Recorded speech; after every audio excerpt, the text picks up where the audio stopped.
Do you ever feel lost when you're watching a TV series after you're finished with it? Like, you go through a month watching 7 seasons of a show, all the way through, and you're watching like little bit by little bit every day, like a couple episodes a day, but now a whole entire season. I started watching Workaholics, the show on Comedy Central, back before Christmas. I bought the seasons of it, yeah, the complete series, and sorry, I got stuck in my throat.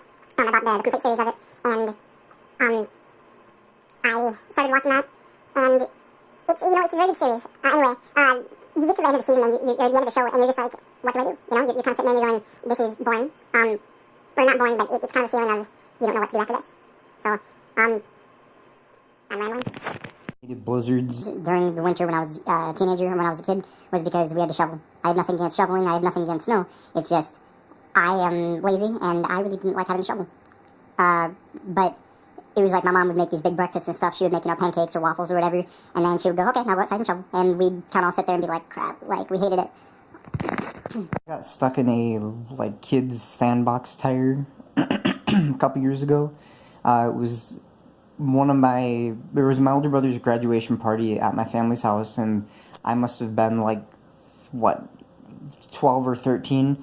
Anyway, I am not a huge kid, but that thing, the tire was small enough that I tried to go through it, and I got my arm stuck, and I was just sitting there. Eventually I got out, but that was one of the more panicked times in my life. I actually got stuck trying to get underneath my bunk bed one time. It was back, or when I was at my parents' back years ago.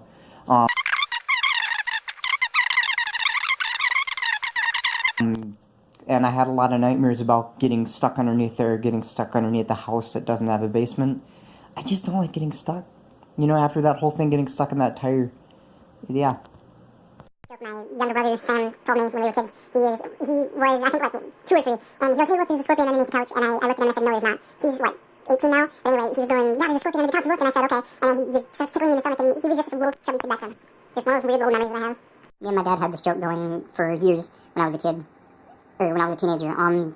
Started off because I would trip over a lot of things in the house, or I would run into things, and he would go, you know, if you ever went in the military, you'd trip on a landmine and kill yourself.